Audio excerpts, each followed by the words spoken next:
आज शिवनेरीवरती जायचा योग आला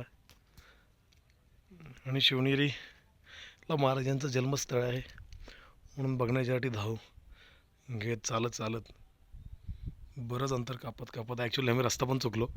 हे जे वरचं दिसतंय तिकडून आम्ही तिकडून आलो, वरती चढलो आणि तिकडून आलो. आम्हाला असं वाटलं जंगलामध्ये आम्ही भरकटलो म्हणून, पण नाही. तिथून आम्ही परत उतरलो आणि आलो.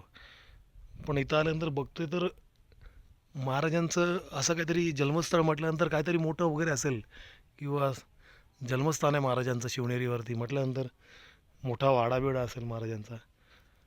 पण तसं काही दिसलं नाही. इथं आल्यावरती सगळं हे भग्नावस्थेत पडलं आहे. म्हणजे किती सरकारे आली, कुठच्याही पक्षाची सरकार आली, पण त्यांना हे काही कळत नाही का, की किंवा हे त्यांना बनवावंसं वाटत नाही का, का महाराजांचं सगळे एवढे कष्ट केलेले सगळे असेच वाया दवडून आपण टाकणार आहोत का?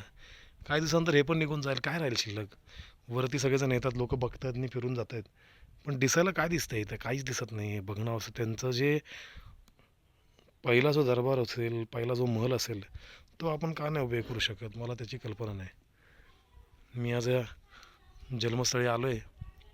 मला महाराष्ट्र सरकारला आणि सगळ्या पक्षांना सांगायचं आहे की तुम्ही एक वेगळा फंड तयार करा, त्याच्यासाठी वेगळं अकाउंट तयार करा, की किल्ले आणि पुनर्वसनसाठी ते असतील, आणि सगळ्या महाराष्ट्रातील जनतेला आव्हान करा या सगळ्या गोष्टींचं.